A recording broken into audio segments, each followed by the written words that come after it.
प्रत्येक पनीर सारखं नसतं। शुद्धतेची खात्री करूनच योग्य पनीर निवडा।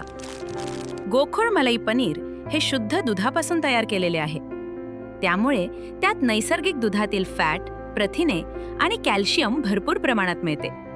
काही पनीर वनस्पतीजन्य तेल, स्टार्च किंवा इतर घटकांपासून तयार केलेले असू शकते। म्हणून ग्राहक म्हणून जागरूक व्हा आणि पनीर घेताना गोकुळच मागा। शुद्धतेचा विश्वास, चवीचा आनंद। आजच घरी आणा गोकुळ मलाई पनीर।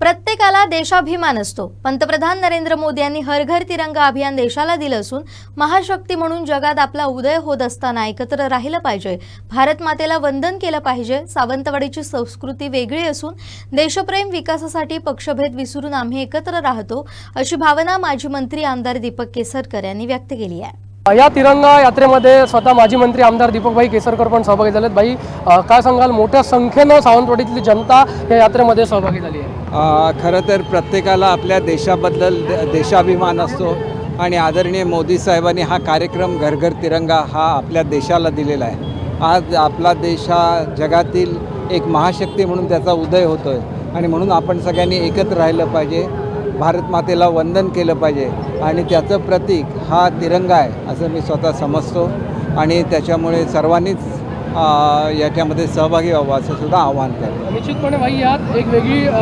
राजकीय गोष्ट किंवा दिसून येते ती म्हणजे एका क्षणाला एकमेकांच्या विरोधात असणारे लोकसुद्धा किंवा स्वतः पालकमंत्रीसुद्धा इथे येत आहेत, भाजपचे लोक आहेत, तुम्ही सुद्धा ह्या यात्रेमध्ये सहभागी झाला। एक देशप्रेम कुठेतरी दाखवलं जातं आहे, राजकीय हेवेदावे बाजूला ठेवले जात आहेत। सावंतवाडीत अशा गोष्टी बऱ्याचदा पाहायला मिळतात, त्याबद्दल काय सांगा?